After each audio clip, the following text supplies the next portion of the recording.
everybody. Welcome to Learning the Scottish Great Highland Bagpipe with me, J.D. Ingram, pipe major of the Charleston Pipe Band. This week we're going to be learning Lesson 9, Double Shakes, also known as double slaps. Your goal is to be able to play a rhythmic double slap and learn the beginning of Amazing Grace. Focus on the embellishment's rhythmic fit in the music. Consider also the idea of a birl. Your homework is to memorize the first phrase of Amazing Grace. Your extra resources can be found in Sandy Jones' Beginning the Bagpipe, page 20 and 26, or the College of Piping Tutor, page 31. Back in Lesson 7 we learned about doublings. Doublings are embellishments that have two grace notes, a G grace note and then another grace note. We could replace the second grace note with a shake to make a double shake. This is another embellishment that we're talking about here in this lesson. Check the line below where we have a G grace note to each theme note and then a shake like we learned about in Lesson 5. Notice the very last one is to high G. You can't have a G grace note to G, so we actually have a high A grace note.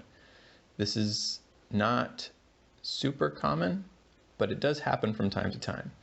You'd use your thumb to make the grace note just the same as you would use your pointer finger for a high G grace note. A sort of double shake that is not written below, but it's worth discussing briefly, is known as the birl. A birl is a double shake in that you have two low G shakes, always to low A. We'll learn about the birl in its own lesson later on. All right, so we're going to try some double shakes. A double shake, like a doubling, is a way to make two sounds. The first sound is articulated by a G grace note. The second sound is articulated by a shake. So I'm going to just do each note up the scale, starting with low A and ending with high G. And we'll do that note and then a double shake back to that note, so we don't have to worry about note transitions. So starting with low A. Right, so you got A, grace note to A, shake to A. I'll do it again. And on B, and C, and D, you have the option to do the light shake or the heavy shake. I'll do light first, and heavy, then from E, and from F, and from high G. I can no longer do a G grace note, but I can do a high A grace note with my thumb. You just got to be careful. When you tap your thumb, your hand is briefly off the chanter, so it's easy to potentially miss the hole. You got to be real careful to make sure it goes right back where you picked it up from. And that's all the double shakes you can do. Practice those from different notes. Practice them from the same note, and make sure the different shakes come out cleanly. It's really easy, especially on like a B shake, to get a crossing noise in there or something like that, or miss the hole, right, if your fingers aren't lined up. So watch out for those and keep up the good work. Here's a sample phrase of music. This is the beginning phrase of Amazing Grace.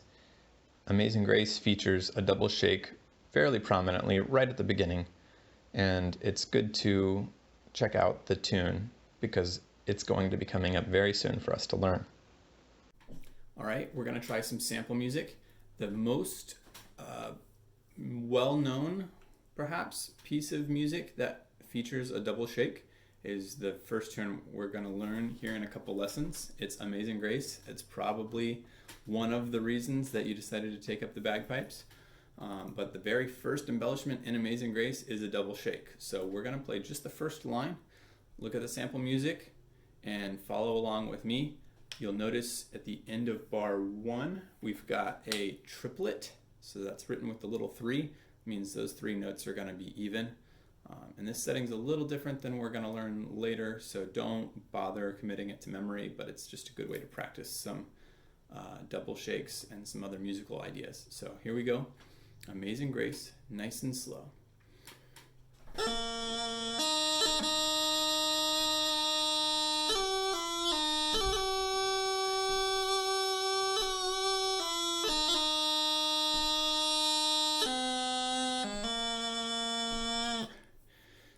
notice after our, we have the A to D is the part of and then the double shake is that may, and the triplet zing, grace, and grace is started with a doubling because that's a little heavier of an emphasis than just a grace note. And then how sweet, that's written with a D doubling, the sound. So you can practice some doublings, some double shake there at the beginning, and having a nice even triplet there. Cool.